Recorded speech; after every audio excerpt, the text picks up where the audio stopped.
revelation. Without preaching, that would be awesome, but just a little insight to what's hit you in the Wealth Creation series so far. So what's your quals and what's touched you in the series so far? Go for it, Brad. You got the mic. Yes. You got the mic. Are we on? Well, firstly, I feel like probably the reason I'm qualified to be here is I've lost a lot of money, made a lot of mistakes. So that's, they say get wisdom no matter the cost, and mine has been expensive. But, I've been blessed to have a lot of accolades. Been doing business for 12 years, started my Brat Motorcycles, and it's become a family business. So I learned a lot of lessons in that and done some other businesses on the side of that. So it's definitely been an entrepreneurial pursuit, made a lot of mistakes, had a lot of success, had some accolades. And I think the biggest revelation I've got is that the difference between scheming and strategy, it's kind of like the status versus stature stuff. And that is that how do we make sure we get a word from God and align all our resources to His will and expand in His kingdom and wait for Him to speak, and then align everything we've got, like our mind, our brain, our skills, our gifts, to go and chase it down and make Fantastic. it happen. So stewardship, and I've really loved that. Thanks, Brad. Brilliant. Fantastic.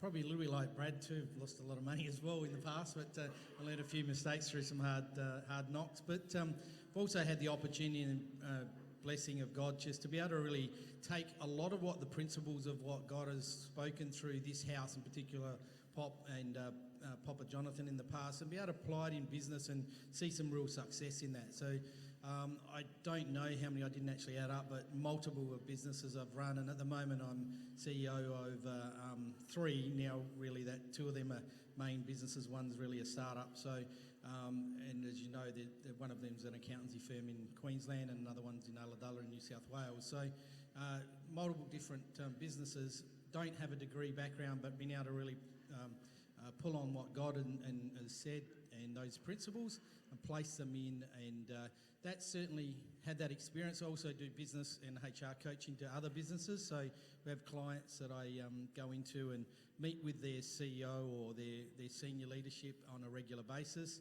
a couple of times a month, and act as a coach, but also a bit of an advisor in that, and have also done a bit of consultancy where I've actually been brought into different businesses that are struggling and do a turnaround in that. So I've walked in there as their chief operating officer or their general manager to actually go and do a turnaround in that, working with other people like my business partners who are accountants, so working with them, and certainly, but so much of it has really been what I've learned, the principles that I've learned in the house, and then God's really been able to give me a way to be able to apply them into the businesses, and even things like fathering. I don't call it fathering, call it mentoring in the business, because that's more suitable for there, but the principles are the same and what we've been able to put in place. So there's so many things that I've learnt through the house and been able to apply and seen success through that as well. So Fantastic.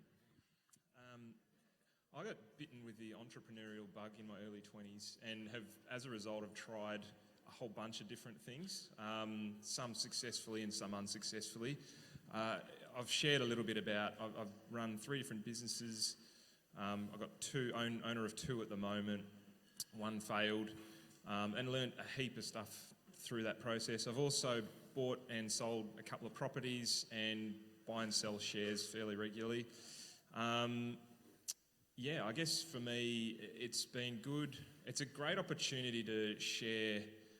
The whole series is just a great opportunity to chat about stuff and really, I guess, address some of the hang-ups that we have with money. I think we all have like a relationship to money, and we see money in a certain way, and we've just got to open our mind, I think, in how we perceive money in our life and the purpose of it. And on top of that, I think it's also good, there's times in your life where you're going through survival mode, and you want to move beyond that and to come into a provider type or a supplier type space. So I think this series has just been a good reminder and reinforcement of that. So, yeah. Fantastic. Thanks, John. Is this one work? Yep. So for me, my job, so obviously my qualifications, I was a bank manager with one of Australia's largest banks for a long time, now mortgage broker, and been doing that for 5.5 years. Managed quite a few significant businesses for the bank, and they were very successful. So obviously banking and particularly mortgage brokering is my background. Probably more what we're doing now these days is investing is probably taking up more of my time and creating most of our wealth that way. But the reason why I think above all that, Shelley and I, we've been able to, make really good money through shares, generate millions of dollars in assets in property. But more importantly than that, the reason why I think I'm up here to speak today is I'm a really good model of a long-term son applying kingdom principles. Sometimes a little bit embarrassing to talk about success because you go, oh, don't want to share that or whatever, but that's honestly what we are. 5, 6, 7 years ago, Pop, when we did the series last time, I shared one of the sessions, I think it was, and told everyone pretty much exactly what we're doing. That hasn't changed. It's just, clean heart, and principles that are coming up in the series are brilliant, but Charlene and I are just good models of what finance and wealth creation can be, living by kingdom principles. So, fantastic. Great. I came from a place of being a poor pastor, and therefore I don't have enough money, and therefore my wife won't work. We're going to look after the kids, so therefore that we lived under the line. We won't be able to invest because that's the lifestyle we chose, because religiously we're going to serve God. And forgetting out like those scriptures today that God wants to bestow wealth on us, we had blocked that mentally in our lives. So I had to turn that around. My spiritual father, Dr. Jonathan David, constantly stirred streams of income, wealth creation in our lives. He just made that very, very clear. But I wasn't practicing the word because I had that poverty mentality. And then I put the word into practice, changed my life. And I think I'm coming up to... probably got a few $1 million in good debt. So that's scary, everyone, but it's where you've got wealth creation and people paying off your debt for you, and moved into that realm now. 4, 5, 6 houses. I don't even count them up now.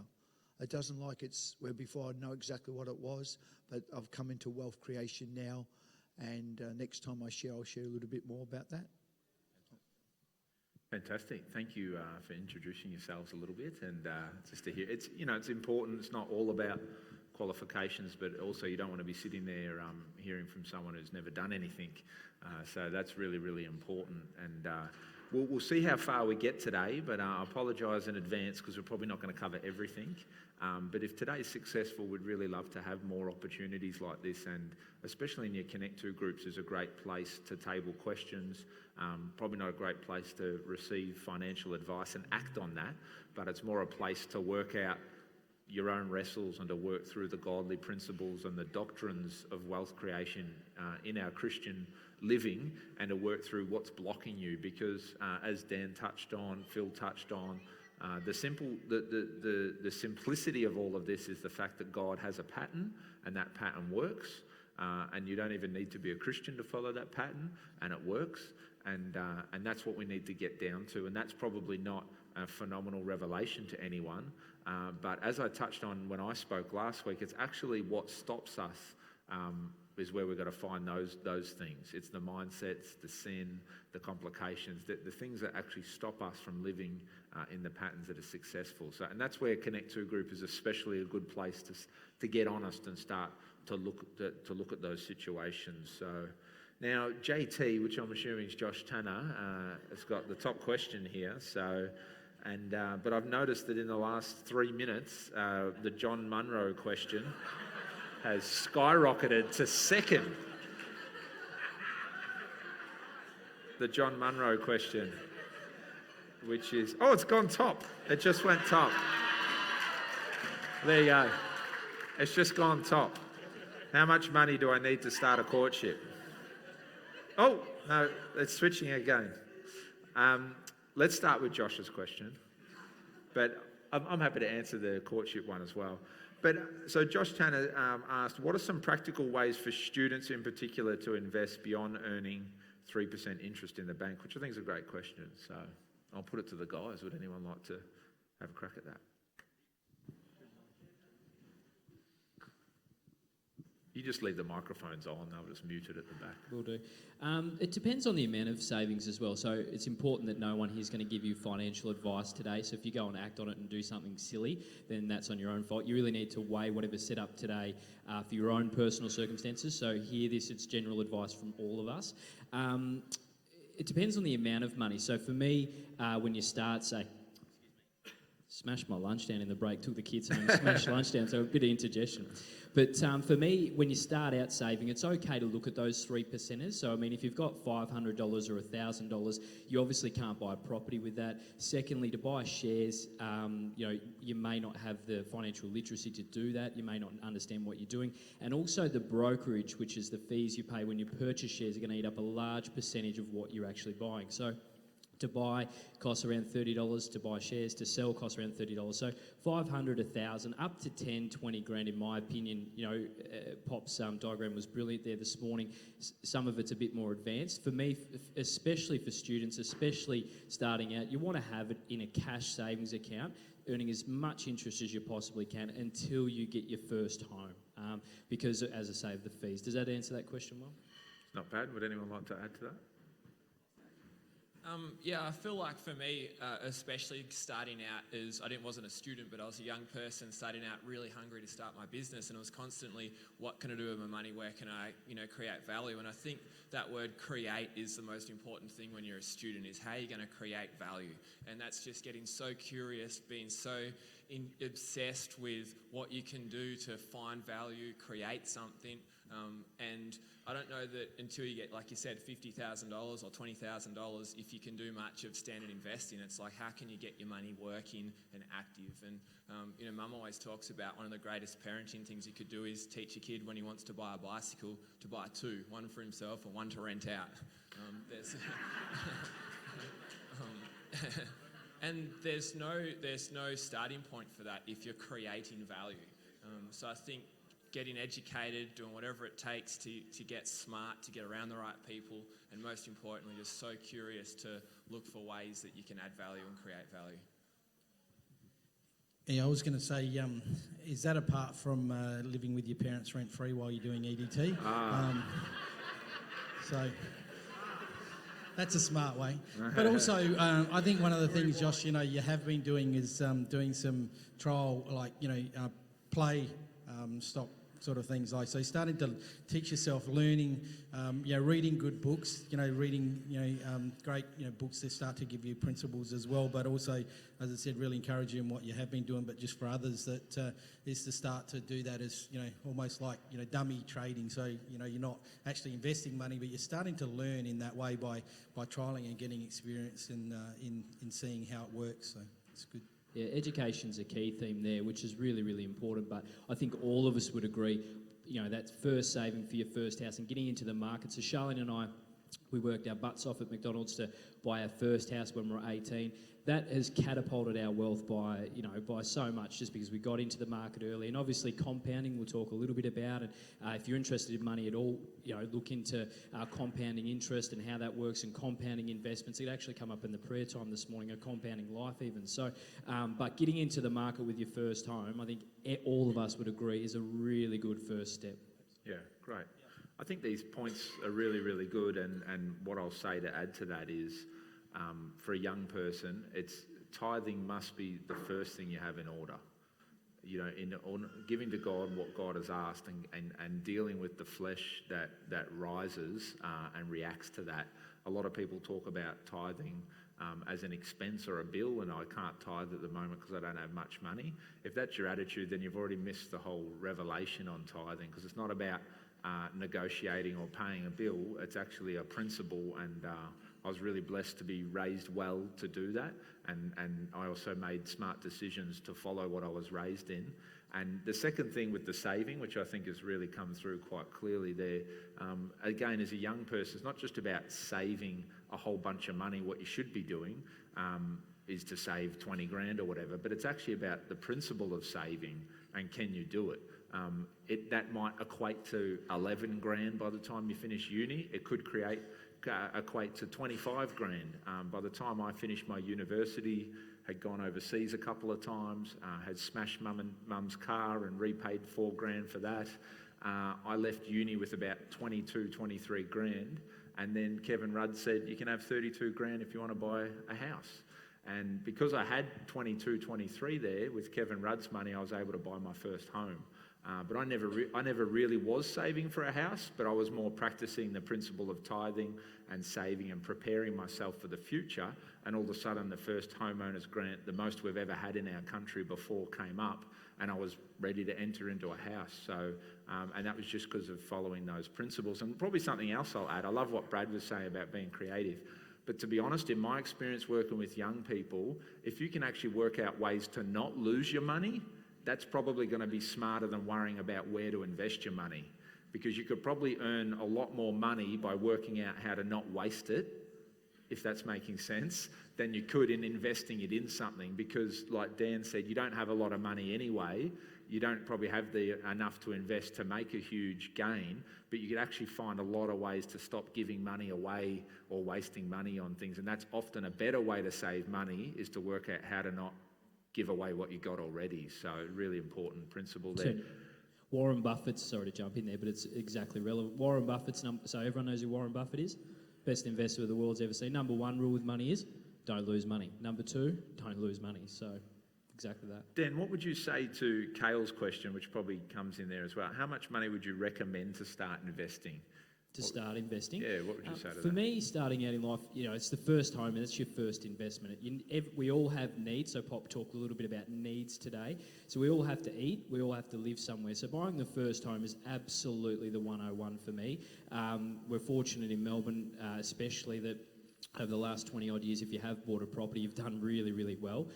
So for me, that would be your first investment. Then from there, it all becomes about where you're at in terms of your life, and whether you've got kids and how much disposable income you've got before you take on that second property. At times, looking back, Charlie and I have probably gone a bit close to the wire when we bought our third and fourth and fifth, and you go, oh dear, did we push ourselves a bit hard with a new small business, new children, with extra mouths to feed and so on. So you want to be constantly reviewing, what disposable income you've got and how close you go to the line. So for me, it definitely starts with buying that first home, which in Melbourne you really need 20 to 25, possibly $30,000 at the moment. So that's investment 101 for me. And then if you're looking at moving into shares and so on, what the guys are saying here, it's all about education. If you don't know so a lot of people just see the tickers on the screen each night and go, well, I'll just buy a company and I'll invest in the share market. You're buying part ownership of a company. So if you can't explain what that company is, how it makes money, what the risks are, then you're just gambling and just being silly. So, education is a really key point there. So for me, once you've got the first home, whether you move into shares or more properties and so on, or a small business, it's what's God saying to you and what's relevant for your needs, but you've got to really understand what you're doing. So Pop talked about multiple houses and so on today, but the amount of research and homework and due diligence and the late nights and things like, we've worked on it together for 15 odd years, Charlene and I and Pop and Pastor Karen. There's a lot of work. You just didn't build a big portfolio. It's hard work. Education is probably the one to answer that one. Really good. I like to see myself as an investment. So, there's the principle that, if you take a rich person's money away from them and make them start again from scratch, they'll be rich again very quickly, because they know the secret to attracting money and making deals happen and being, successful. So, but that all comes down to experience and training. If you spend money on books or courses and things like that, it's not a waste. You don't see that as an expense. That's an investment. Yeah, really good. Anyone else want to add to that with investing, or else we might move on from investing? Do you know? Just to add one thing there, with the education theme, just be careful. So Pop talked a lot about, being afraid of not taking risks. You want to make sure you take educated risks, just to compound on that point that I was talking about, just gambling and throwing money into share market. So if you hire a financial advisor, that's a question that's come up a number of times there. Financial advisors do have a pretty rubbish name in a lot of communities, because a lot of them don't have any money. So how can you coach someone to actually do something you're not doing yourself? So I'm doing my financial advisor training at the moment, no joke, I wasted an hour of my life last week, and one of the parts, is this being recorded? I think so. Scratch that last bit. No. So what I was going to say is one of the things that they teach people how to do, which is a good thing to teach, I suppose, in hindsight, but to me it's just a decent upbringing would teach this. One of the concepts in this course is how to not put your needs as a financial advisor in front of your client. My dad taught me that when I was 5. So what you want to do is you want to make sure when you're dealing with a financial advisor or an accountant or whoever that they really have your best needs at heart and they're giving you genuine advice. And you want to be able to understand it. So I say to everyone that I'm talking to as a client, my 5-year-old understands these concepts. So if they can't explain it to a 5-year-old well, then they won't be able to, then they don't really know what they're talking about. Make sense? So maybe each of the guys, just quickly, what's the best? Just give us one thing. What's the best thing you've read, course you've done, experience you've had that's maybe helped you to be an investor rather than a consumer, a wealth creator rather than just someone trying to compete and get by? What's a book, a course, something? Just quickly. So just one of my favourites is a book called Good to Great by Jim Collins, and I took a lot out of that. Fantastic. It's very famous. Yep. Done a lot of courses, but the most important thing that I've learned is proximity's power. Go find someone who's got what you want. If it's wealth, someone who's seriously wealthy, have coffee with them, have lunch with them, call them, follow them, and do what they did. And I think our ability to not be the best in the room, like if you want to get fit, go hang out with people that are fitter. If you want to get wealthy, go hang out with people that are wealthier than you and learn what they did. Get so Very curious. Good. So that was my biggest thing. And just pay whatever you got to pay to get the education. You can't put a cost on that. And learning the lesson from a teacher is much cheaper than learning it through trial and error. Yeah, good one. That was 3 bits of great advice. And when just on the education thing, university is a good place to get education, but probably not in this area, I think. I see university as a door opener to get your career going. So you need the degree to just get in the door and then get going, but then you've still got to keep learning, keep reading and doing courses and things like that. For me, the thing that got me started was the Robert Kiyosaki books, Rich Dad, Poor Dad, and Cash Flow Quadrant. So, yeah. The Intelligent Investor by Ben Graham's a ripper. It's pretty heavy and pretty meaty, but that's my personal favourite. Going to wealth creation seminars for a week or so under Dr. Jonathan David as a multimillionaire who was totally in poverty. The poor called him Paul. So I think so. And then also his friend Tundi Bakra, who's a multimillionaire, same thing, Muslim, had nothing and created wealth, makes millionaires in his church. So these guys have taken seminars and given clear principles, big thick books on it, read them, enjoyed them, gone through it. But you can hear the word and not do it. That's the problem. Hearing it and then starting to apply it was the big thing. Yeah, I think for me, and sorry to be generic here or predictable, but the Word of God is very, very strong on this topic. And as I said the other week when I spoke, money is actually the second most referred to topic in the Bible. And Jesus himself makes a huge amount of statements on money, all through Matthew 6, which we read last week. He uses a lot of parables, like the rich young ruler and the parable of the talents, and the farmer, all the farmer parables about sowing and reaping, and it's in Acts. If you look at Acts, it's almost referenced in every chapter of Acts. There's references to money. So when you read the Word of God, like with any topic or any part of life, and you actually use that as your standard of success and your measure of this pattern will work, then that's where the power is. You've got so many references to money in Proverbs, and all the guys in the Old Testament, from Solomon to Abraham, all dealt with huge wealth and national wealth, and they show how to use it and what to do. You can read about Abraham buying the tomb off the Hittites, who was it? And even the principle there of buying land and doing deals, like there's patterns in these money references and stories that are in the Bible that are really powerful. And you'll find when you read Ben Graham and you listen to guys like Warren Buffett and all these guys, you'll find that their principles line up with the Word of God anyway, but there's probably just some great practical, relevant advice in those books that you'll find back up the Word of God anyway, because obviously God understands these things, and so he gives us the pattern about how to do it the best. So did you want to add something? Proverbs is probably the number one place to live a great life from. One of the best things my mum and dad ever did for me. Every morning, if you want your wee-bix, son, read your proverb. And I attribute a lot of my, knowing, proverbs and that back to, 7, 8, 9, 10, reading proverbs every day. But to follow on from Pastor Caleb's point there, people that hold wealth for decades understand kingdom principles in relation to money. Buffett gives away billions of dollars. Gates gives away billions of dollars. What's that? Sowing and reaping straight away. And they're not doing it to line their own pockets. They're doing it to feed people in Africa, all these sorts of places.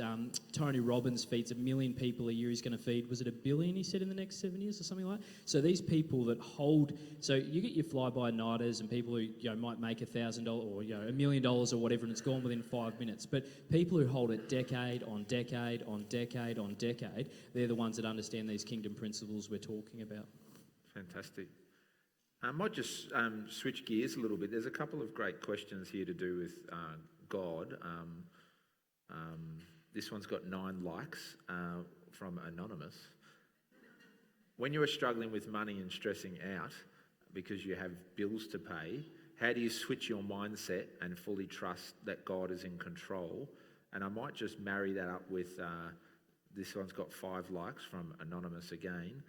General advice versus specifics. When is it God? How do you build a relationship of trust that the advice you get from others regarding this, so being God and your relationship with God, is right?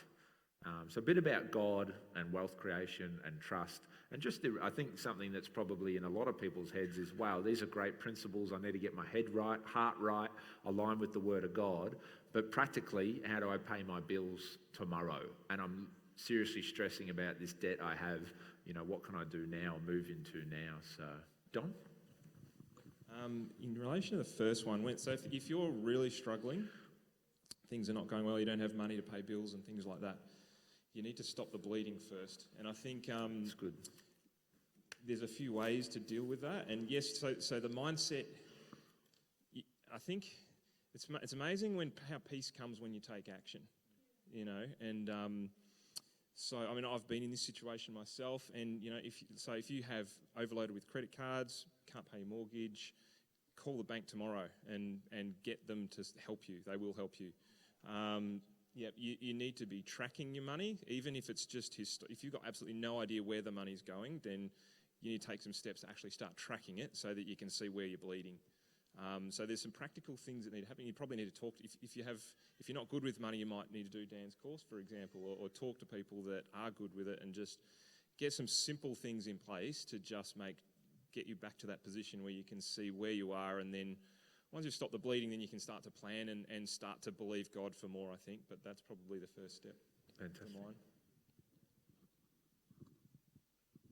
I would be asking the person who actually, because there's something about us, money's very private. We hide it, and so we hide it, and we keep having problems. It's like hiding a sin, and you'll never resolve it until you share it with someone, fellowship with someone with it, and work it through, bring it into the light, and deal with it. And that's where it's embarrassing sometimes, but it's taking the first step. That person with that question, which is good, anonymous, straight away. Please, I'm not criticising, but we don't like saying we're struggling with bills. We don't like telling people that.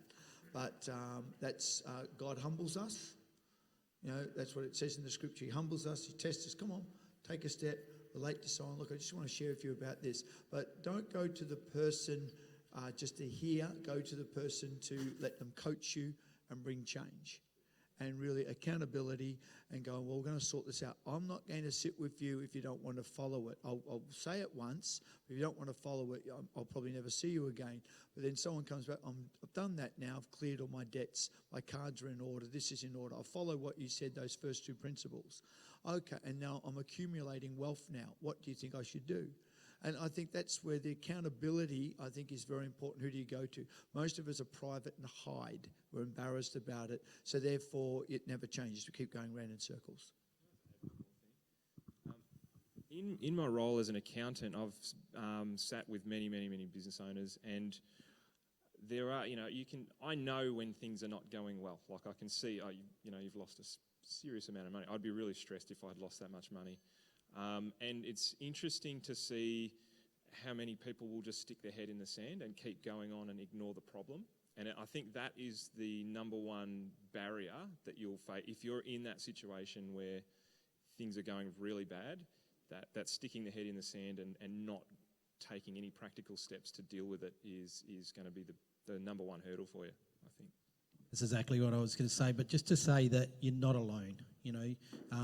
Like, it's amazing. I see so many people and they think they're the only one like it, and you know, you're not. There's a lot of people that are in the same thing, so don't get embarrassed about it, and don't, like John said, and exactly the same words I was going to say was, don't bury your head in the sand, because so many people I see do that and just go, oh, look, if I push it away, it's, you know, it's not there, but it's still there, and it comes back worse later on because they're not dealing with it. So take action, like Pop said, and really get someone, speak to someone, take some action about it, do some things about it, you know, act on it, and take control. You know, take control back. Instead of it in controlling you, you get back in control of the circumstance.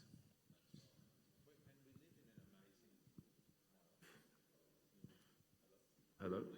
We live in, I'll mute myself up here, that's fine. We live in an amazing country, like John said. If you're in the bank and say, can you help me consolidate my debts to pay them off quicker, they have to do that. You've got groups like Christians Against Poverty, where you can ring them up and they'll look at your finances. I think that's for free, isn't it? For free, they'll look at your finances, give you advice, help you get back on track. You've got, what's the other one that you pay for? What's that? My Budget. Like, there's companies around where you can do that, and great advice. Don't stick your head in the sand. You've got to do something about it. I think that's a great power line, John. When we take action, that creates peace. Even if our environment or our situation isn't peaceful, actually taking control of our life can create that peace, and I think that's fantastic. How would you, guys, just to hone in on this a little bit more, what would you say to someone trying to marry up these godly principles we're talking about with the advice that they're getting from other people, or getting from a My Budget company, or getting from a barefoot investor email they get every week? Or how do you do the God stuff, you know, with the guys out there who are making the millions of dollars? Or how do you might have a financial advisor, you might have someone, you might be older and someone's managing your super fund, and that could be hundreds of thousands of dollars because you're in your 60s or your 70s and you're talking to that financial advisor. How do you marry that up with these godly principles and this advice that you're getting out there? I think the biggest thing that I wanted to say in regards to that was that I believe that wealth building is one of the ultimate tests in, like, the ultimate spiritual adventure, because your stature is going to be so tested, because you can believe, and the number's red. Yeah. That's going to be a real test for you. And are you going to compromise? Are you going to get stressed? Or are you going to let your hope rise? And for me, that's been a real challenge the last 12 months, because we have had a challenge and we've had some outside influences come in, and I think the number one thing we've had to do is make sure that I take responsibility. Yes, some things have happened, but I'm the person that's responsible for that. And the word that you gave us at the start of the year, Caleb, was conviction, and that was articulation and action. And obviously action is just get out and do it. But for me, in this wealth building type stuff, articulation is document your plan. Unless you can clearly articulate your strategy, it's going to be, you know, your stature's going to get moved around a lot. You're going to get swayed around. So I think as we go to experts or other, you know, whether it's people we know in church, whether it's professionals, to have a documented plan that's clearly articulated on what your actions are going to be, is going to make sure you've got conviction when people come to you with different ideas, because there's a million ideas that we can do. And I think it's important to let hope rise, but take action. Like, right. Make sure that we're not getting high on ideas, make sure that we're putting the numbers on the wall and it's verified, all our assumptions are checked, and we're going for it. So you're saying there, Brad, have a plan, have a strategy, write it out, know what you're going to do, and then you can take that and get advice, spiritual doctrine advice, advice from experts, and that will refine your plan, I suppose. But you've got to have something to show someone to get some advice on. Definitely. I think that vision always overcomes challenge, so we've got to be able to let that hope rise and document that vision. So for me, we've been working through our next strategy to, you know, move into our next phase of, you know, what we're doing and what we think we're here to do. And I've got a 30-page document that came from, you know, me just spending time with God to start with, and then I went and had coffees with probably 10 people that are seriously wealthy guys, not men of God, all of them, but just seriously wealthy in like their material possessions. And then I went to people like yourself, Caleb, and like for spiritual guidance, and just took notes. How do I check all my assumptions here to make sure that I haven't fallen in love with my own idea and Brad's idea, but it's a strategy that... I love that about what you've done, Brad, because you've done, without a vision, the people perish. There's always got to be a vision, and we have that prophetic insight from God where our wealth strategy can actually be part of our calling and our prophetic strategy. So that's powerful. But then I love that wisdom of actually go to people and let them shake it, pull it apart, point at it, why are you doing this, why are you doing that? Because the purpose is to make your strategy better and more refined. Again, like Pop was saying, not to hide and go, oh, what if people think this is dumb, or my business idea is dumb, or my plan for expansion is silly or not godly, and we get all religious and funny. But I love that. You've gone more, well, I'm going to learn from others. I'm not an expert on everything, so I'll have a strong plan, but I'll go sort it out. Dan, did you want to add to that? Can I just add one more thing firstly? Sorry, Dan. I think probably the underlying factor on all this stuff is that there are a million ideas. Like, the idea is never the problem. It's the action. And most importantly in that area, that especially with our plan that we're working on at the moment, I've had so many different opinions. So I've had to make sure that I can have absolute conviction on where we're going, because every day I've got people telling me I'm just out of my mind. You did this or you're that, and they've perceived different things, but they don't know the plan in the detail that we do. So it's making sure that I don't self-protect, I don't, defend. I take that word, go home, sit on it, think about it, pray about it, document it, make sure that I'm getting the lesson out of that, and then going where I was going to go. Like, if we're going somewhere, we're going somewhere, and we can take those lessons. So lose self-protection and also lose, falling in love with Can I ask you one more question on that? Sorry, Dan, 2 seconds. How did the spiritual advice from your spiritual leaders and pastors like me differ or complement the advice you got from the experts, the millionaires? Well, the self-help guys are all about think about a vision and let's do whatever it takes to go make it happen. So they're very self-righteous, which you can become self-justifying as well, like compromise for the sake of progress. So that's probably the biggest difference, where every time I call you, Caleb, it's just straight. Like, I don't have to tell you the numbers.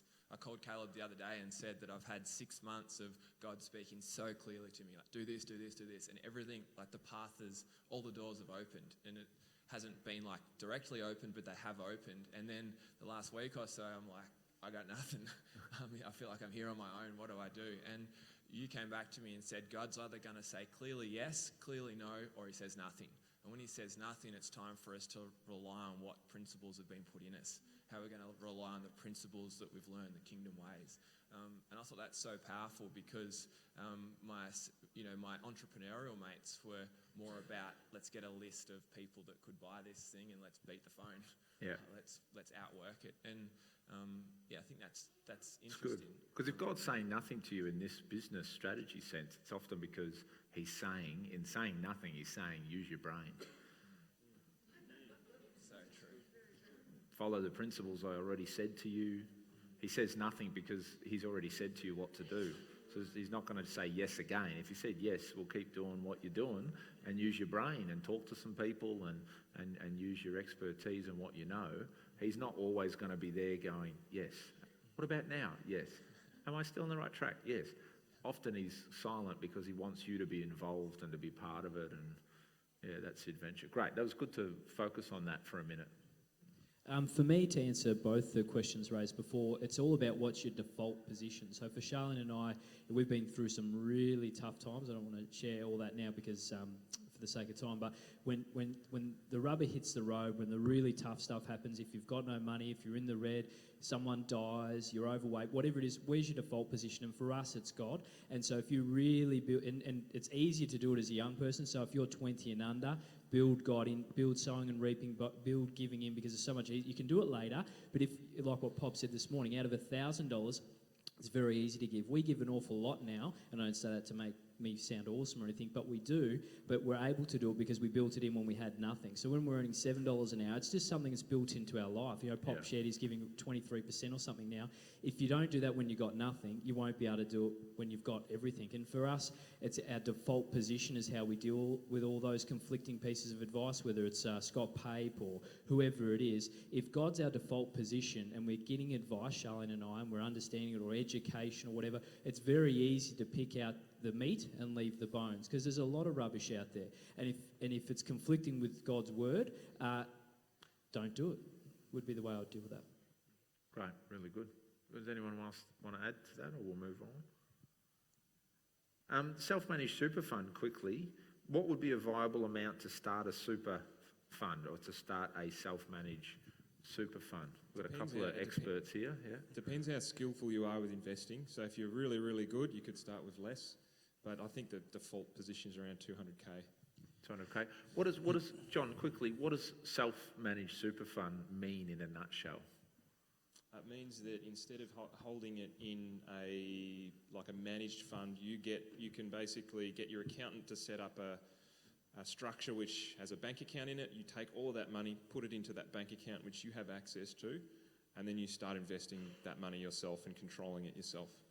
Great, fantastic. There are some rules now around with the new changes that have occurred that the government will actually look at assess your application. So if it is less than 200,000, you have to have a specific reason. So real property investment, which is like often businesses will buy their own premises to rent. So they will, and that can be a reason to have less than $200,000, and because there's a specific purpose for it. So you're actually buying.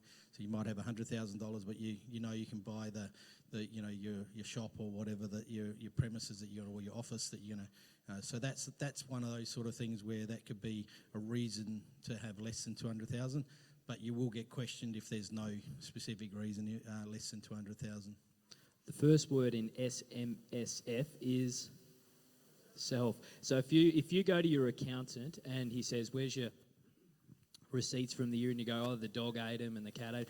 Pop talked about SMSF today, but he's really all these principles into his life. Don't hold down the bottom. Lift it up. Sorry, that was me. He's built all those principles in his life.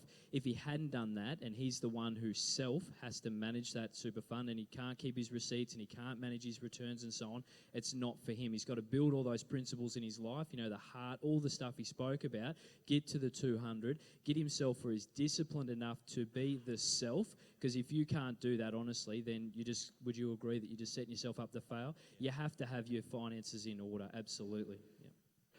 Yeah. When we've done a few of those seminars, we've had people that have not been disciplined in other areas. So we've actually said, don't even go there. If that's not, if you've struggled in this area, to really budget well, then don't do self-managed super funds, because of it is a risky area, and because that bank account, like in our situation, that bank account sits in the same login that our other accounts. So it's really easy to make a mistake if you're not diligent and pull money out of the wrong account, and then you're in some trouble. So again, there's opportunity if you don't do everything properly, like you get it audited each year by a proper self-managed super fund auditor. It has to go through it each year. You do risk losing 50% of that, your fund, or significant amount of the fund. They can actually take it off if you're not diligent. So you want to make sure that, again, you're a really disciplined person, and you make sure that everything's really documented really well. So self-managed super means you're two people. There's Peter and Karen Nichols that have our own investments, and self-managed super fund is Peter Nichols number 2, and Karen and Caleb and Amelia. We have 4 in ours, and you cannot touch it. You must leave it, invest it, it's audited. You can't fool around with it, can't pay any other bills with it. It's a total different person that manages that super fund. And if I couldn't do it properly with my own investments and I did a self-managed super fund, I'd probably do the same mess up if I can't do my own. But you become two people. But our government is incredible. 9% of your wage? No. 9.25% for the rest of your life. Okay, is going to be coming in. So what are you going to do with it? You can let people look after it and so on, but there's ways of getting around that. Just a wealth creation thing too. Everyone who's a student here, you are tripling your income by 3 times at least by being a student, getting trained and qualified. So the $20 an hour is going to go to 60, 70, 80, 90 once you're qualified. Great wealth creation exercise, becoming a student, getting educated, getting qualified and getting extra money rather than staying as just a barista or whatever, and just doing that, and where you go into a whole other, that is wealth creating. But if you haven't learned how to hold that wealth and develop that wealth, you can make 10 times as much as me people have and have 10 times less than me, because the principle's not applied. Dan made a comment before that at the very start, this is general advice, so it's not specific advice, and you need to get specific advice, because when we talk about this area, it is an area of risk, so we're not giving specific advice. But one of the things generally, Pop touched on it there with having 2 people, self-managed super funds, you can actually have 4 people, so you can work with, you might have brother, sister or whatever, or you might have some really close friends. You've got to make sure you've got your rules in place, that if one of them wants to pull out, you've got a really good, clear strategy, because often people get excited going in, but they forget about going out. So you've got to look at all those sort of things.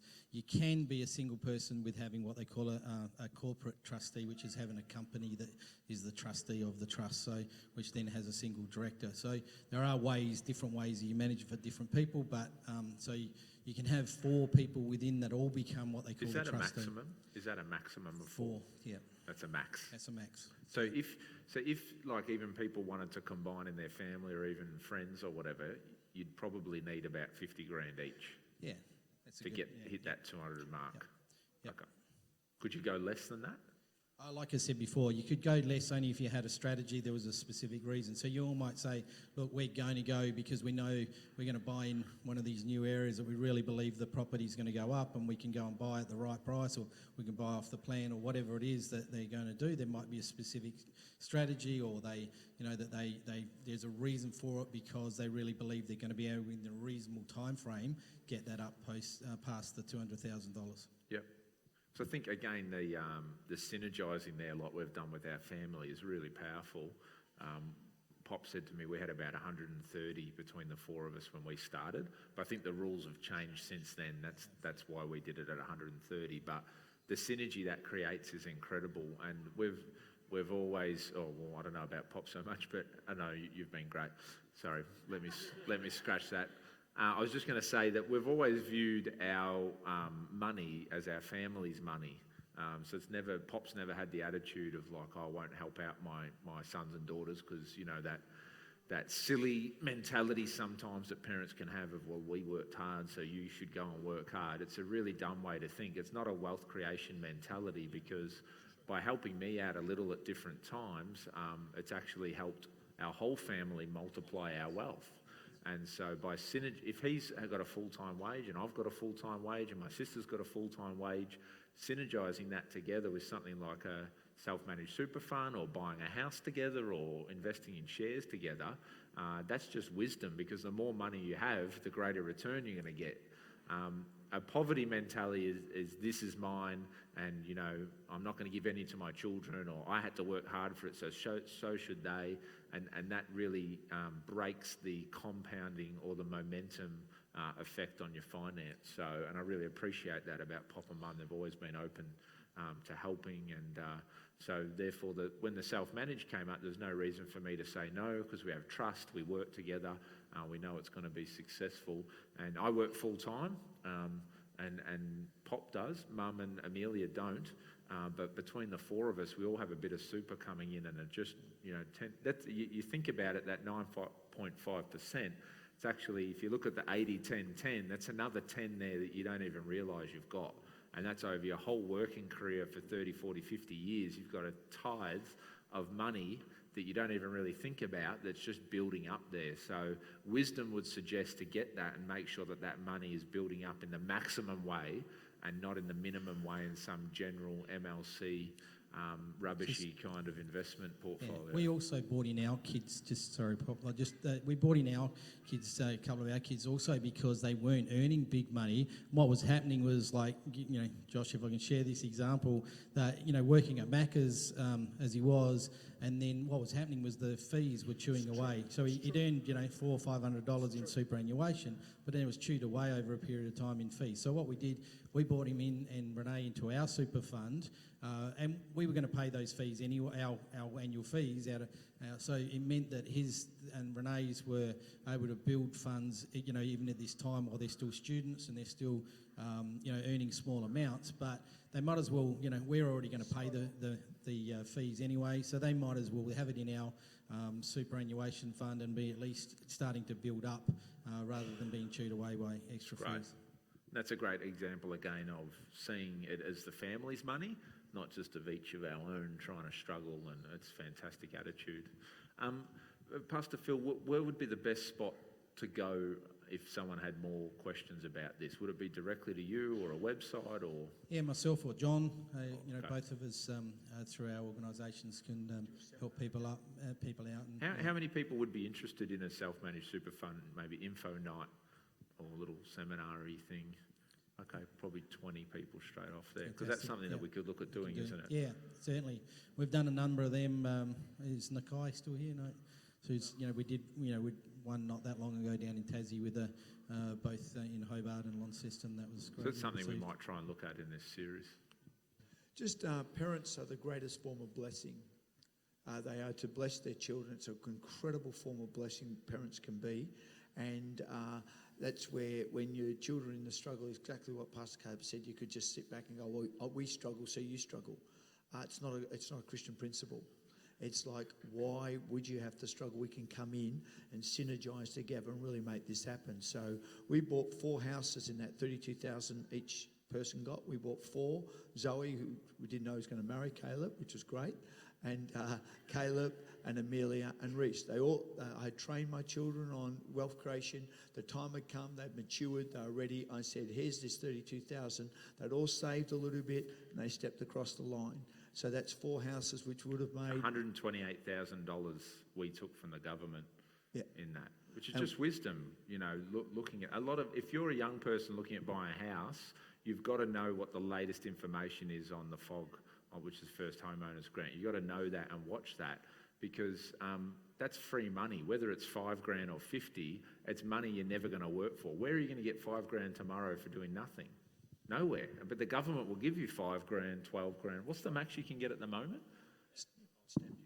It's 10,000 now if you build a home only, but there's some significant stamp duty savings for first home buyers. So the days of the 32 are gone. They spent all the money, the gooses, but the Nichols has cleaned up, so that's good.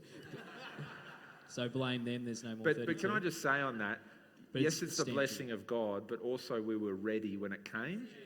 And another opportunity will come. That's not the only opportunity that's ever existed. We were just ready at that moment. Your moment will come, government, something, inheritance. But the problem is most people aren't ready when the opportunity comes and they can't seize the day because they're stuck in debt or whatever. So it's actually more about preparation than it is about opportunity, because there's always opportunities to create wealth.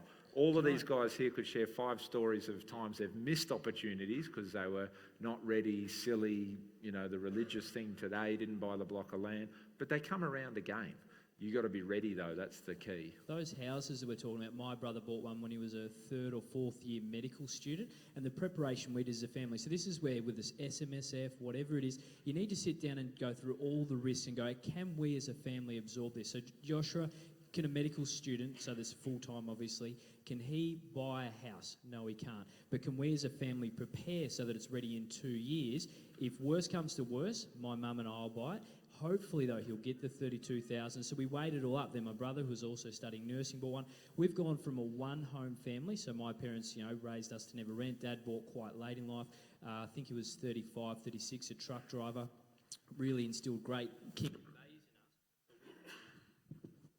We've gone from one family home to 1920 family home. My brothers all have multiple properties. My sister just bought her first one. And it's just through being prepared. That's all it is. That's amazing. So you went from one family home amongst all of you, and now there's about 20 within the family. Yeah, 20. And this is just Jones's. And that's in how long? Were you the first one to buy at 18? Charlie and I were the first ones in our family to have multiple properties. So Dad bought his home, as I say, 30s, late 30s. Charlie and I bought our second home at 19. We had 3 homes by, I think it was 21. And then, so just my siblings and I would be 19 homes. They all have multiple properties with the exception of the one who got married 8 months ago. And it's just being prepared. Those houses that we're referring to, where the Nicholses bought 4. Charlene and I and Mum said we'll help Joshua and Luke if it falls over. They bought them, I think some of them were high 200s and some of them, I think Joshua paid 320,000. Those homes today, so you get the 32 grand from the government, would be worth 450, 470,000. So you do the math on that and you own multiple properties. It's, again, being prepared and weighing up the risk. Does that make sense? Everyone's following me here? So we just didn't blindly and stupidly go, let's buy a home because the 32 is there. As a family, we sat down and weighed it up and said, Mum and I, Daniel and I and Mum, can bail Josh out if we need to. Does that make sense? So we're prepared, we weighed up the risk, and then we took the step. Just on the SMSF thing, to sort of take it a little bit different direction, but just be careful if you want to use it to buy property, because there's a lot of accountants and sharks and things out there that make huge money out of it.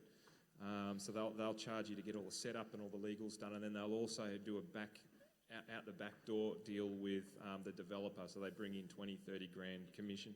Yes, 50 I've grand seen off some of $50,000 commissions. Yeah, and so they're just out there spruiking properties. So just be careful of those glossy brochures. It's just the best thing you can do is just educate yourself and to say that you have some idea on what a good or bad investment is.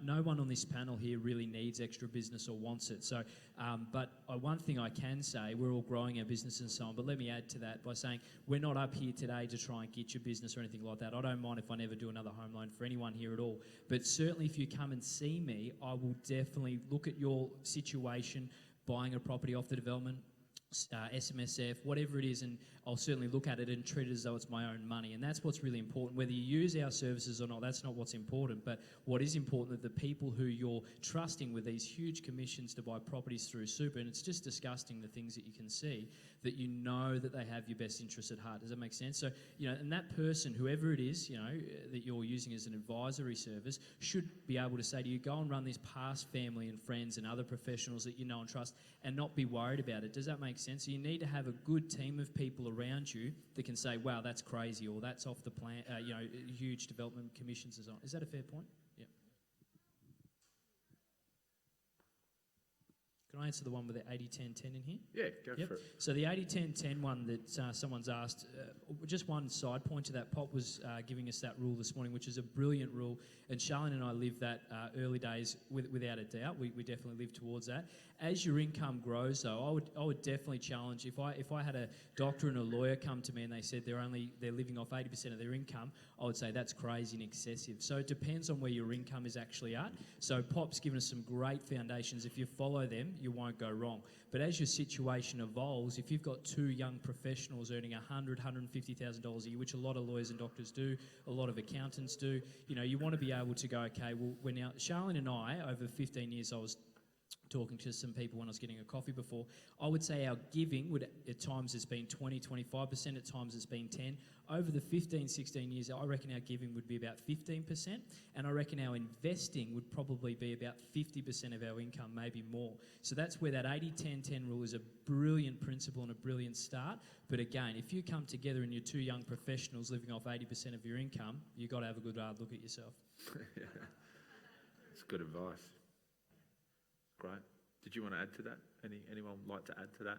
Just reinforce. I think that what we talk about with 80-10-10 is really called resource allocation. And number one, resourcefulness is the ultimate resource. And so many of us talk about investing, about when can I start? And I don't think that you need a certain amount of money to start. You need a certain mindset of resourcefulness to start. And so many people I've had it my whole life, like, I've got a great family, mum and dad have supported me like nothing else to get me started, and yes, that's amazing, but I've got friends that have been given millions of dollars and blown it, and I've got other friends that have been given nothing and made millions, and that just comes back to get started, get resourceful. And what Dan's talking about, 80-10-10, if you do that, or another strategy, we do what we call wealth buckets, called resource allocation, because I love to create and do things and be a bit entrepreneurial, so I've got to have that in a box, a certain amount of money, certain amount of risk, then security, and then dream. And whatever your strategy is, it's about resource allocation. Yep. Put your hand up if you didn't understand that, resource allocation. Does anyone not get that? A couple of people. So so what Brad's saying there is, like in the olden days before these fancy online banking and everything, you might actually take your cash from your week of work and put it into literal buckets or into literal jars in order to, this is for our holiday, and so you don't touch that jar until you go on holidays, and you take that money out of the jar and you use that money resource to fund your holiday. And so maybe you've used envelopes, or your parents used envelopes where they put their money in different envelopes. So basically it's a way of doing that. These days you can actually have multiple bank accounts. So on my online banking, I've got about 7 or 8 bank accounts. So I allocate money to different things, and I can just watch that on the app on my phone and just look at it at any time. You may have an Excel spreadsheet where you allocate things in your spending plan or in your budget to go to different directions. So I think that's some great advice. What Dan's saying is 80-10-10 is a good start, but hopefully that principle can mature, and you might have multiple places that it goes. And what Brad's saying is that you might want to do entrepreneurial things, you might want to go on holidays, you might want to put money aside for your children, but you've got to have some way of dividing that into buckets. So you're not using your money to buy food for the week for your children, to do some share market investing because you feel like it one night because you're bored. Like, certain money is used for certain things. A little example of that, we put $10 aside a week for each of our children. I might have got that off you, Dan. I think you said that something to me earlier, and I thought, brilliant. So since Aurora was born, and since Eva has been born, and then any money they may have been given by relatives or something, we've put that aside. And it's a phenomenal $10 a week what that can add up into. Very quickly it turns into hundreds of dollars. And then I've just put that in some BHP shares, just some blue chip shares, because I'm not going to touch it for 15, 20 years. And I just keep putting $10 a week aside for each of the girls. And it's amazing how that just builds over time. But that's a bucket that I can't touch, because that's for them when they're 15, 20 in the future, and that will be what it will be in that time. It'll be thousands upon thousands once they get there. But I'll never buy groceries, I'll never use that for a holiday, I'll never use that for a new car. So it's not really money that is in my week to week, but it's money for my children that will be an amazing thing one day. But it doesn't cost me anything today. Like, I don't feel like, oh my goodness, if I had that $10, I could have got an extra steak this week, or I could have had eaten. It doesn't hurt you in any way, but it builds up and you can really get creative with the buckets, or you can really simplify and just have maybe 3 buckets, like the 80-10-10 rule. There are some really good products around too now that, and I just wish I could remember the specifics of this one, but I know there is one that you can put away, and I think after about, if it's put away for a kid's education, after about 10 years it becomes tax-free. So it has a thing there in place. Again, you need to see a financial advisor for that, but there are some products around that you can really, if you want to do that. I must admit, I've thought about it even at this point, even for grandparents for grandkids, education, that sort of stuff, Good or one. parents with their kids' education, so putting away in that way. On that, there's some really good ones and there's some really terrible ones. There I'm are sure some really terrible there's some ones out there, the fees are just exorbitant. So you really, again, what are we saying? You need to do your educate yourself, do your homework, and don't just go, oh, Pastor Phil said there's a scholarship out there, and I think that might be the name of a couple of them. Just really find out what the fees are, do the homework. Not the scholarship ones. No, there's some brilliant ones and some terrible ones, and that's the same with all of this stuff. So something like that, when you say a product, that would be through a bank? Planner. No, they're through like investment people, like your Zurichs and those sort of people. So not necessarily a bank as such. So Yep. so you'd have to do some research probably with a financial advisor. But again, through one of us, we could certainly put you onto the right person to be able to give you some advice on that. We've done the same thing with our kids as well, as Pastor Gab said there, and you're talking about thousands and thousands of dollars now, and it's just $10, just chucking it away, buy some shares. This next baby that comes in a few weeks, the minute it's born, I'll just set up my account. It'll just start feeding $10 again to that account. So simple, but it's brilliant. Can I show you this is how, so God spoke to me on how to wealth create. He gives you an idea and you hang on to that and you run with that. So this is where God's wanting to speak to you. How can I bestow wealth on Peter? And he started to show me a clear way to do it. Then he gave me a mentor. I think my mentor owns 300 homes, maybe more. He's worth about 150 million and so on. But that's when I was in the school, the wealth creation school, God spoke to me and said, this man will be your Egyptian. The Egyptian led gave it back to what was taken from him, this Egyptian servant. He said, this man will lead you to it. So God gives you clear. And every time I look at wealth creation, he says, stick to what I said, Peter. Just do what I've asked you to do. And it's really, and so you've got to stay to the word. So shares, it's just not me and watching it, or there's other ways and so on. Business, it's really not. You know, if I had my time, I'd go and get into gyms for sure, but I didn't have that wisdom then. But it's following those. I've got that slide there. You know, we watch these programs. We want to make $1 million, and everyone watches it. We can make $1 million tonight because everyone wants it quick and fast and now, sort of thing. And the slide. So Australia, Melbourne needs 1 million houses. It needs in the next 20 years. So what would you invest in? Why are houses going up so much? The demand is incredible. So go after. No, the other slide back, please. Okay, so at 21, you're a student, and you're going to put away $50 a week and sign $2,500, $20,000 over 4 years because you're locking in the principle. You're learning the principle in your life. 20 grand as a student. What did Caleb say he had? 22. So he learnt the principle. Okay. And he should have charged you more board if I knew we were going to make that. Anyhow. And then suddenly you're a teacher and making $1,000 a week, and you decide to stay on the same frugal system and, you know, put $500 aside because you're really going to go after it and so on. Will you do it? So suddenly you got $100,000. So at 25, you buy a $500,000 house and put the deposit on for $100 and a $400,000 in mortgage. And then so you get married, 26. You're only 26 now, and you're making $1,500 a week and putting $500 aside still. And then again, there's another $100,000, and you buy a unit because units, you know, no time is still 500 Ks, and so the same principle is there. The equity you have is 100 Ks in the unit, and the house over 5 years just went up 50%. You got 300 Ks in the house. Now that's just a student, and how old are you? You're not even 30. That's the principle in action. Melbourne needs houses. You'll rent them out easily. Okay, then we go over. Okay, how do you become a millionaire then?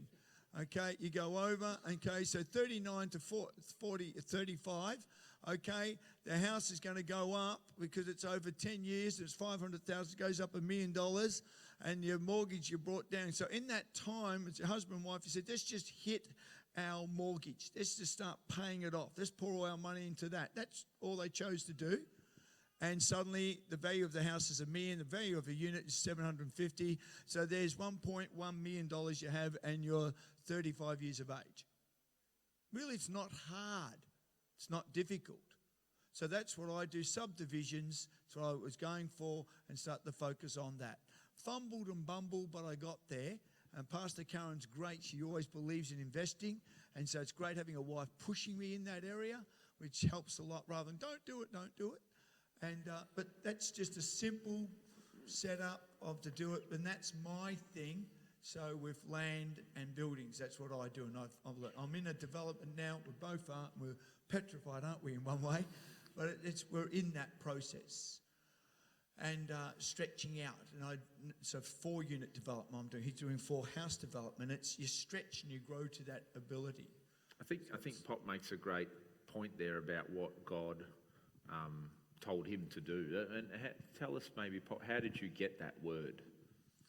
How did you know what you were meant to do with your wealth creation and not what you were meant to do? I had this real passion in houses and watching houses and real estate and looking at it. I was dreaming it way before I even learnt about it.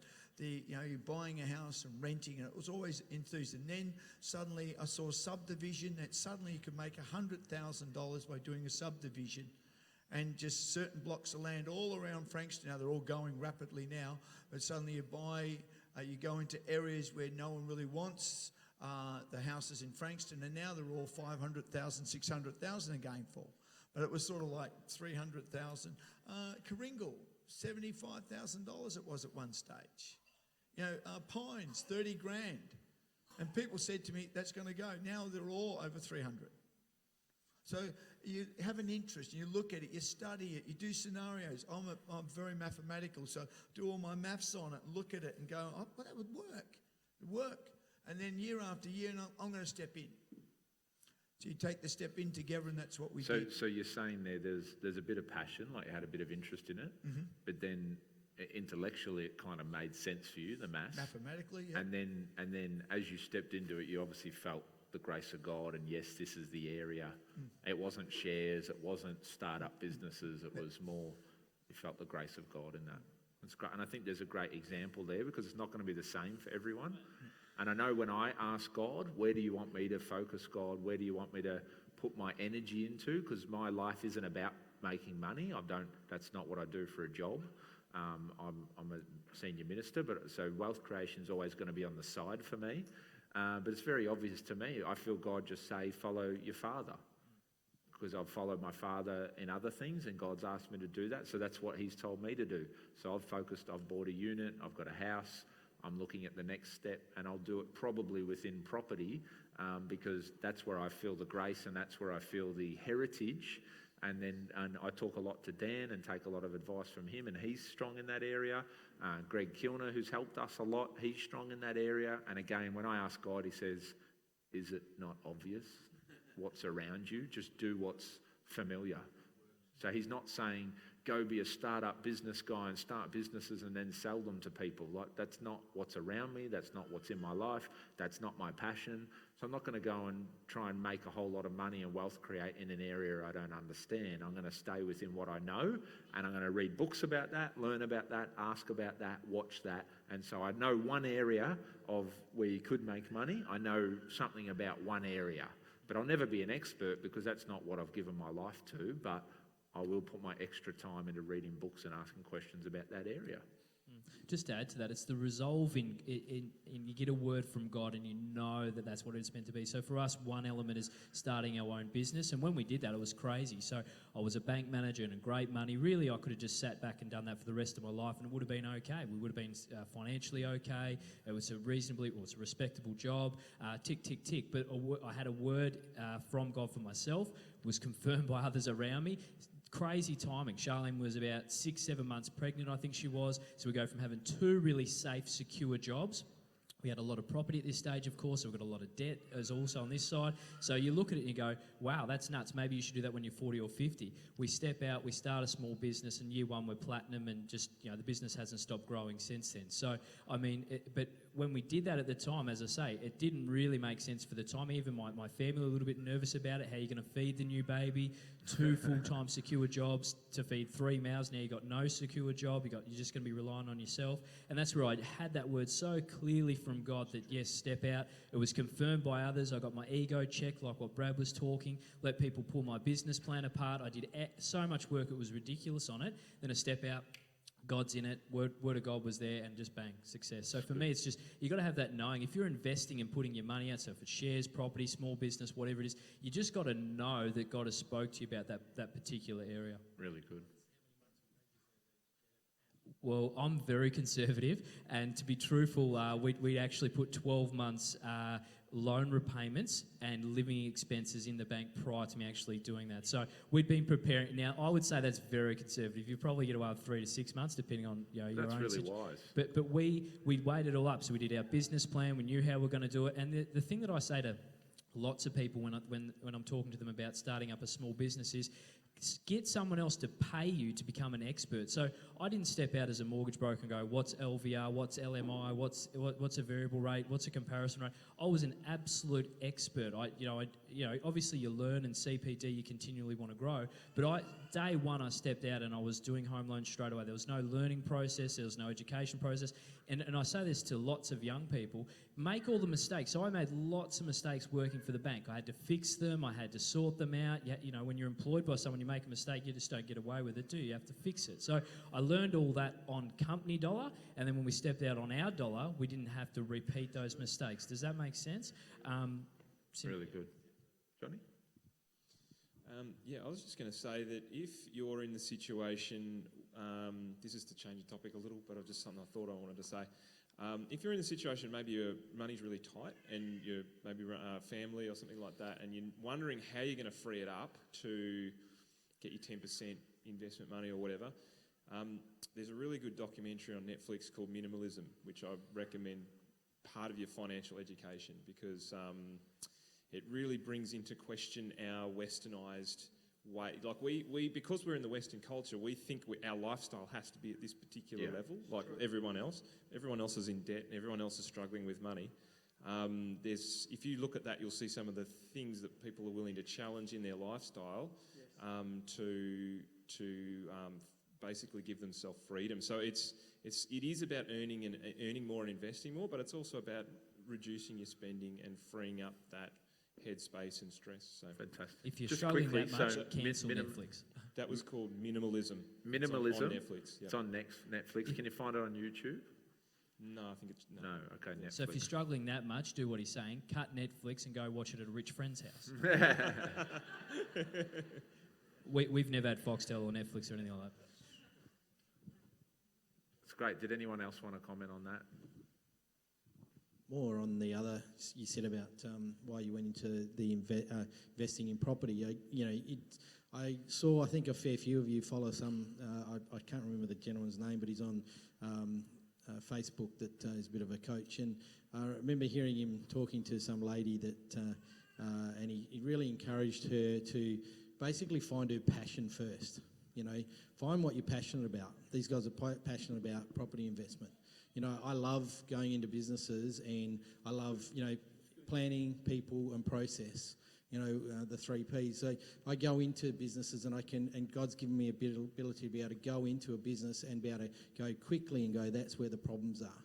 That's what we can opportunity. And that's why I like that Good to Great, because it talks about getting people on the right seat on the bus going in the right direction. And that's, I believe, what God's given me a grace to be able to do.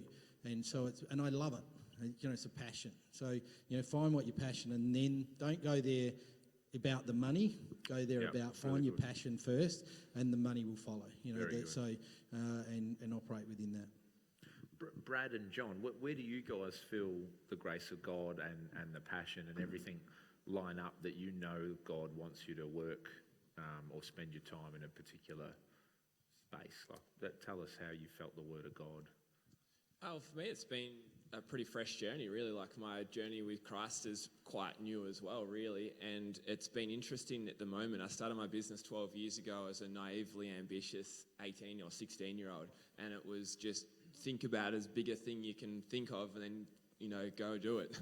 At this time, it's been waiting, listening, praying, sitting, really trying to make sure that I'm in God's time, not Brad's time. So that's been the biggest thing, is just making sure that I'm ready to go in His time. Yeah. And what would you call your field of wealth creation or work? I would say, I hate the word, but it's entrepreneurial stuff. I hate the word entrepreneur because it's been way over glorified, and it's kind of become a cool. Well, how would you buzzword. Define what you do as an entrepreneur? It's create value. That's all we do. In a motorcycle business, it's finding a product where we can create value for the market and then monetize that. With property stuff, it's how do we create value up front so we can make our capital advancement up front and offset our risk. We started a finance company. It was the same thing. How do we create value and then have investors invest in it? So that's really been my thing, is how do you create value in that sort of business scene? And then I really feel like the next phase of what we're doing is how do you create impact and income? Because it has to be both. It can be both. And I think that's interesting because for me, my entrepreneurial mates don't want to know too much about Christ, and sometimes my church mates don't want to know too much about my entrepreneurial stuff because I think it's risky. They instantly write each other off. And I think it's really coming together. I feel like God's put that on my heart. And, I want to challenge myself, our family, our church to be a group of people that are not bound by the 9 to 5. How do we have resources to creating residual income for us because we've created value? And I think it's possible. I think it's happening. It's great. Really good. What about for you, John? Well, why do you feel that God has told you to do what you're doing, and why is that your area of grace, and how did you come to know that that's where you should put your energy? Okay. The bottom line why underneath all the business stuff for me is souls. Like, I feel that it's pointless me going out into the world and making all this money if I don't, one day I'm going to stand before judgment seat and I have to have something to show for my life. And so, so I have to stand before God and be able to say, look, I was an entrepreneur or whatever, and all these people have been impacted as a result, is what I've got to show for it. Yep. So that's the bottom line. Why I think, in a practical sense, I just love business. So it's passion. You know, I can talk about it. It doesn't bore me or drain me. It energises me. You know, what makes it tick. You know, getting into the nuts and bolts of it. Helping business owners, you know, with their stuff and running businesses. So. Did you start in it because you had a word from God, or did you start and then you felt God's grace come into it? I think I started and felt God's grace in it. Yeah. I hear a lot of people say, I only want to do what God wants me to do. And that wasn't me. I just went and did it and then went, God, I hope I'm doing what you want me to do. And please pull me back if I'm not, you know. And I think he's always kept me protected in that. And yeah, there's been some, you know, learning bad decisions and learning as a result, but you know, that's just part of the journey. Fantastic. I think people often say, God only want to do what you want me to do because they don't really want to do anything. Yeah. So it's great, and I love that about action and everything like that. So fantastic. I think we might call that a close there. That's been well over an hour now. I hope has this been a little bit helpful today? Fantastic. Really appreciate you guys. Thank you, Brad, Pastor Phil, John, Dan, Pastor Peter. Really appreciate you sharing a little bit of your stories and a bit about your life and a little bit of wisdom there. As these guys have said, you know, we're not up here giving financial advice, but there's a qualifications here to push you in the right directions. But I hope you've heard today loud and clear. At the end of the day, you've got to take responsibility for your own life. There's no good saying Pastor Caleb preached this or Dan Jones said this and it didn't work. You've got to take responsibility for your own life and your own situation. I would love to do maybe a couple more of these type forums as we go through the series. So really appreciate everyone being here because it says to me that people want to know some stuff and ask some questions. We may even do one in about a month's time specifically on housing and investment property and buying a home and kind of covering that whole thing.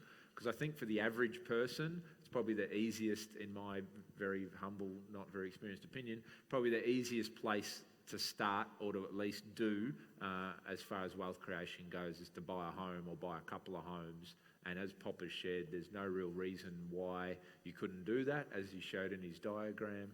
Even if you're 65 and have never owned a home, there's a really good chance that you could still pull it off. And it's a great first step in wealth creation to buy a home. So we might do a forum on that specifically later. We'll see how we go. Please feedback anything, any questions you've got. Hit these guys up. Feel free to email me if there's anything you're concerned about, and thrash it out with your Connect To group. It's a great place just to talk things through.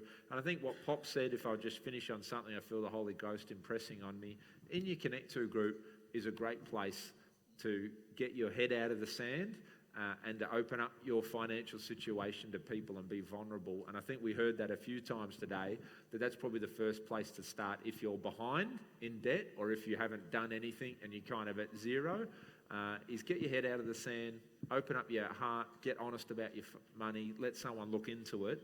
That's the godly principle that's going to give you the kickstart you need, and Connect To group's a great place to do that, or with a mentor or a leader. Encourage you with that. So appreciate that. That's true. The answer for John Munro, and I apology we didn't get to that, but the answer to your question, John, is a question, like Christ would answer with a question, is how much money do you have? And if it's someone that I'll be in the courtship of, John, then it's going to be lots. And then I was going to put it to the ladies, is that okay or not? This could either start a courtship for you today or finish you in this church.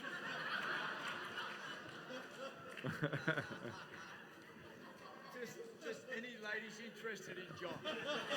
If you could just stand up if John is on your courtship shortlist. That's a good place to start, John. Any ladies willing to give John a loan? It's just as well you got. Sorry, that was the number one question and we didn't answer that. So you don't need any money to start a courtship, that's for sure. So, Yeah, if you want to get married, you probably should have something. But yeah, I think the important thing in courtship is to be serious for 2 seconds. The important thing is that you have a plan, one, but the important thing is that you can actually show some maturity in the area of finance, like every area of your life. I think a godly man wouldn't be saying to a godly woman, "Come marry me," if they're watching pornography all the time, or they're in lots of credit card debt, or they haven't got a job yet. I think these are just basic principles. You've got to actually show some maturity and some, mature manhood to be at a place where you can ask a woman to come and marry you. So that applies not only for finance, but for all areas. But also, just because you may be behind in a few areas, maybe you got $5,000 in credit card debt, that is also no reason to say I'm not ready, because a courtship or a relationship takes time as well, and you've got time. It might take you 2 years to have a relationship to get ready for marriage, and in that time you can easily deal with some financial issues and all that. So don't use it as an excuse, but don't also think that the pastors of the church are going to say, yeah, court, get married and that, if you've just got heaps of debt and you're not doing anything about dealing with it and taking responsibility, because you wouldn't be showing that you're a man of honour, and that's important as well. So, amen. Thank you very much, gentlemen, and have a great day, everyone else.